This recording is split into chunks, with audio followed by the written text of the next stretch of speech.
Welcome back to my channel moms infinity. ఈ రోజుటి ఈ వీడియో అయితే ఒక లేజీ డే లాంటి వీడియోని బట్ చాలా ప్రొడక్టివ్‌గా చేసుకున్నా అని చూపిస్తున్నాను అంతే. ఫస్ట్ అయితే నేను గ్రోసరీ షాపింగ్ ఉంటే అది కంప్లీట్ చేసేసాను.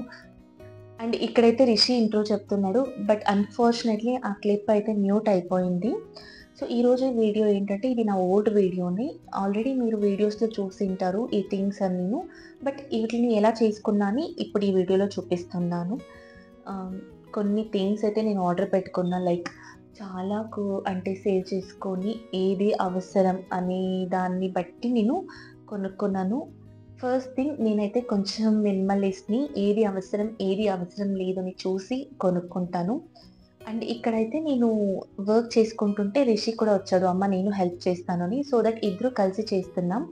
ఇలా చేయడం వల్ల ఏమవుతుంది అంటే పిల్లలకి వర్క్ వాల్యూ తెలుస్తుంది. అట్ ద సేమ్ టైమ్ అంటే పెద్దవాళ్ళకి ఆర్ పేరెంట్స్‌కి, ఎల్డర్స్‌కి ఎవరికైనా హెల్ప్ ఎలా చేయాలని తెలుస్తుంది. అండ్ ఆల్సో అది వాళ్ళు పెరిగే కొద్దీ ఇంట్లో ప్రతి ఒక్క దాన్ని కూడా ఎలా మేనేజ్ చేసుకోవాలి అండ్ పార్ట్నర్స్‌కి ఎలా హెల్ప్ చేయాలి, ఎలా రెస్పాన్సిబుల్స్ తీసుకోవాలి ఇవన్నీను బిల్డ్ అయితాయని నేను అన్ని వర్క్స్‌లోనూ రిషిని ఇన్వాల్వ్ చేసుకుంటా. Even in cooking also.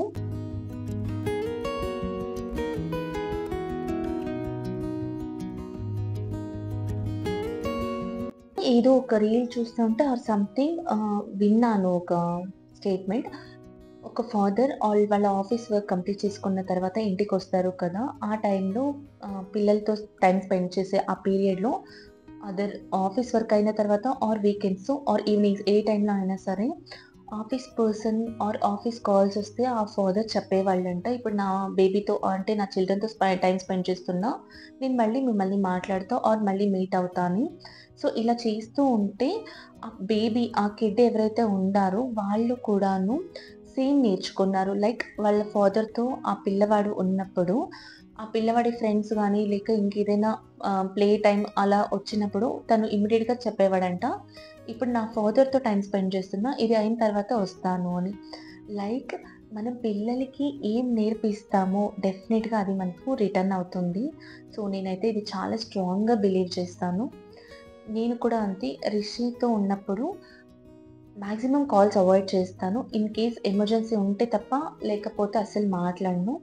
And finally నా కిచెన్‌నైతే నేను ఇలా పెట్టుకుంటున్నా. ఈ థింగ్స్ కొనడానికి చాలా వరకు సేవ్ చేసుకొని కొనుక్కున్నాను. బికాజ్ నాకేంటంటే అనవసరంగా ఖర్చు పెట్టడం నచ్చదు. దాని గురించి అవసరమైతేనే కొనుక్కుంటా. లేకపోతే అస్సలు కొనుక్కోను. అండ్ ఈ చాపింగ్ బోర్డ్ వల్ల ఏదైనా వాల్ హ్యాంగింగ్ చేద్దాం అనుకుంటున్నా. చూడాలి. నెక్స్ట్ అయితే ఇలాంటి క్రీపర్స్ తీసుకున్నాను. ఇదైతే ఫ్లవర్ బొకే వస్తుంది కదా! దానికొచ్చిన థింగ్ అన్నమాట. దాన్ని ఏదైనా బ్యూటిఫుల్‌గా కన్వర్ట్ చేయాలనుకున్నా. కానీ ఇప్పుడైతే నాకు మైండ్‌లో 2, 3 ఐడియాస్ అయితే రన్ అవుతుండే. మీకేదైనా ఐడియా ఉంటే నాకు కామెంట్‌లో చెప్పండి. నేను అది ట్రై చేస్తాను. ఇంకొన్ని క్రీపర్స్‌ని యూజ్ చేసి ఇలా విండోకి పెట్టాలనుకున్నా. ఆల్రెడీ వీడియోస్‌లో చూసారు. నేను అదే ఫాలో చేస్తున్నా. అండ్ ఇక్కడైతే రిషిని మొత్తం పేస్ట్ చేస్తున్నాడు. కొన్ని టైమ్స్ మనం పిల్లలు అన్నీ పర్ఫెక్ట్‌గా చేసేయాలని అనుకోకూడదు. It's okay. వాళ్ళు మిస్టేక్ చేసినా కూడా దాన్ని యాక్సెప్ట్ చేయాలి, నేర్పించాలి.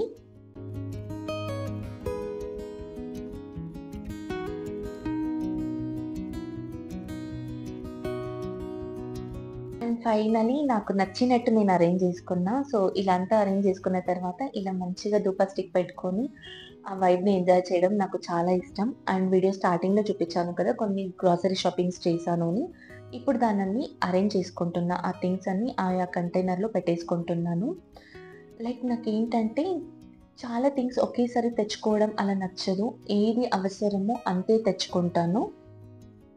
ఇంకొకటి నేను పాస్తా బదులు సూజీ పాస్తా అని వస్తుంది. అది తెచ్చుకుంటాను. సో దట్ ఏంటంటే 0% మైదా ఉంటుంది. అండ్ రవ్వతో చేస్తారు కాబట్టి పిల్లలకి హెల్తీ కూడా అండ్ టేస్టీ కూడా.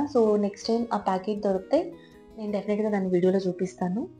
అలాగే కొంచెం క్లీనింగ్ వర్క్ ఉంటే అది కూడా చేసేసుకుంటున్నా. సండేస్ నాకు ఎంత క్లీనింగ్ వర్క్ ఉంటుంది అంటే ఎంత చేసినా కూడా అస్సలు కంప్లీట్ అవ్వదన్నమాట. అంత వరకు ఉంటుంది.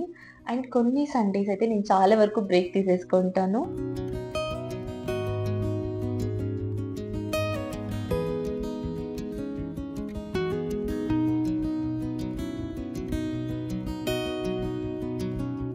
కొన్ని స్నాక్స్ కూడా నేను ఇంట్లోనే ప్రిపేర్ చేసి పెట్టుకున్నాను. సో, ఈ స్నాక్స్ వీడియో అయితే నేను నెక్స్ట్ వీక్‌లో పోస్ట్ చేస్తానన్నమాట. ఇంట్లో ఏమేమి స్నాక్స్ ప్రిపేర్ చేసుకుంటాను అని. సో దట్ ఏంటంటే పిల్లలకి హెల్త్‌కి మంచిది అండ్ ఆల్సో ఔట్ సైడ్ ఇంకా జంక్‌కి అలవాటు పడకుండా ఉంటాం ఇలా చేయడం వల్ల. స్నాక్స్ ఏమున్నా కూడా నాకు ఫ్రీ టైమ్ ఉన్నప్పుడే ఇంట్లో చేసి ఇలా స్టోర్ చేసి పెట్టుకుంటా. లైక్ చాలా స్నాక్స్ అయితే చేయను గానీ ఆహ్, డెఫినెట్‌లీ బేసిక్‌గా నీడ్ అయ్యే స్నాక్స్ మాత్రం కంపల్సరీ చేసుకుంటాను. అండ్ ఇలా డేట్స్ కూడా తెచ్చిపెట్టుకున్నాను. ఈ వన్ డేట్ కాస్ట్ వచ్చి రూ. 8 ఆర్ రూ. 12 పడింది నాకు. చాలా కాస్ట్ అనిపించింది. బట్ టేస్ట్ అయితే చాలా మంచిగా ఉంది. కిచెన్ అంతా ఆర్గనైజ్ చేసేసుకున్న తర్వాత ఇక్కడ నేను ఈ వాల్‌ని డెకరేట్ చేసుకుందాం అనుకుంటున్నా. లైక్ ఈ క్రీపర్‌ని ఇలా పెట్టాను. చూడడానికి కూడా చాలా బాగుంది. నాకు మైండ్‌లో కొన్ని ఐడియాస్ ఉన్నాయి. దాని ప్రకారం ఇక్కడ ఇంప్లిమెంట్ చేసేస్తున్నాను అంతే. అండ్ వుడెన్ షీట్స్ ఒస్తాయి. లైక్ కేక్స్ బేస్ ఒస్తాయి కదా! సో, అవన్నీ అలా అన్నమాట. ఇలా పెయింట్ చేసుకోవచ్చు అని. ఆల్రెడీ ఈ పెయింటింగ్ వీడియోస్ చూపిచ్చాను వీడియోస్‌లో. దాన్ని ఇక్కడ చూపిస్తున్నాను. ఇలా నేను స్కెచ్ చేసి పెట్టుకున్నాను అని. అండ్ నేను చేసుకున్న ఈ చిన్న చిన్న చేంజెస్ గనుక మీకు నచ్చితే ప్లీజ్ వీడియోకి లైక్ చేయండి. అండ్ మీకు కూడా ఏదైనా క్రియేటివ్ థాట్స్ ఉంటే నాకు కామెంట్‌లో చెప్పండి. సో దట్ నేను కూడా దాన్ని ఇంప్లిమెంట్ చేయగలుగుతాను. అండ్ టైం చూసారా 10:40 అయింది. ఇప్పుడు నేను అన్నీ కంప్లీట్ చేసుకున్నా. మరొక మంచి వీడియోతో మీ ముందుకొస్తాను. Thank you so much for watching. Please subscribe చేసుకోండి.